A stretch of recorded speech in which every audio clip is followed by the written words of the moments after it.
If you can master this one thing, I can tell you it will have a huge positive influence and positive effect in your homeschooling.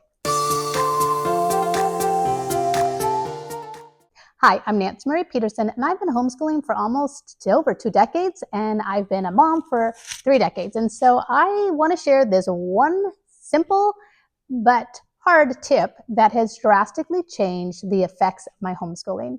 And I'm sharing from a point that I've done it wrong, and that's why I know how important it is. So it has to do with keeping up to date with corrections, with evaluations, with knowing where your kids are. So if maybe you're like me, I juggled 6 kids, and that is a lot in and of itself, let alone keeping up with 6 math correct. Actually, it was really the math that was hardest, but keeping up with every day, correcting all their math, doing all that. So when I let that slip, I lost touch of where they were. One way I solved it is I had my kids correct their own work. So they would have to have a red pencil when they had the teacher book, and they could correct their own work. And then I would just kind of see. And for us, certain subjects, they had to get 100%. And so if they got it wrong, they would go back and get it right. Now, yes, it does sometimes backfire because, believe it or not, homeschool kids are not perfect kids. And I did have a child cheat. And it took me a while to find out that they were cheating. And it was a math. And that's probably one of the hardest ones. And they were just kind of going through. But this child actually came to me and confessed that they had cheated, and in tears, and the Holy Spirit had moved him, and it was a great teaching moment. But then I had to back up, and we had to talk about it, and they lost my trust, and so we had to back that up as well.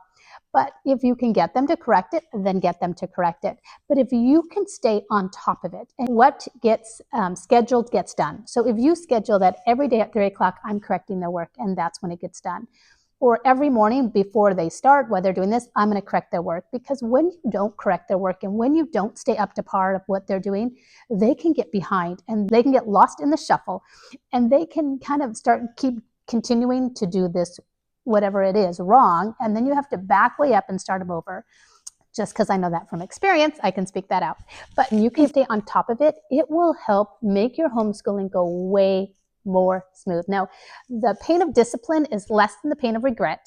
And if you can just discipline yourself as a homeschooling mother to get their work corrected, it will have a huge impact. And if you're just starting out your homeschool journey, or you're just starting out your year, get this one thing under control with a plan and get it mastered. I want you to know, I don't speak this from a candid point of view or just casually about this. I know that this works. I know that it does make a difference. And I also know how hard it is and how hard it is to stay up to par. There's a lot of creative ways you can do it, not just having your own kids correct their own work. Maybe you have them correct each other's work. There's different paths that you can do. Maybe you can get your husband to be a part. There are different ways that you can maybe make this happen. But I want to stress the importance and the value of actually making this happen in your homeschooling. All right, that's it. That's all I wanted to share. And comment below how you fare in this. Are you doing great? Is this a struggle? Do you have any ideas that have really worked for you? Please add them to the comments below so we can glean from each other, because I'm still in the journey. And I have 4 more years with him. And if you have something that has really worked for you, please let us know. I will see you in the next video. Bye.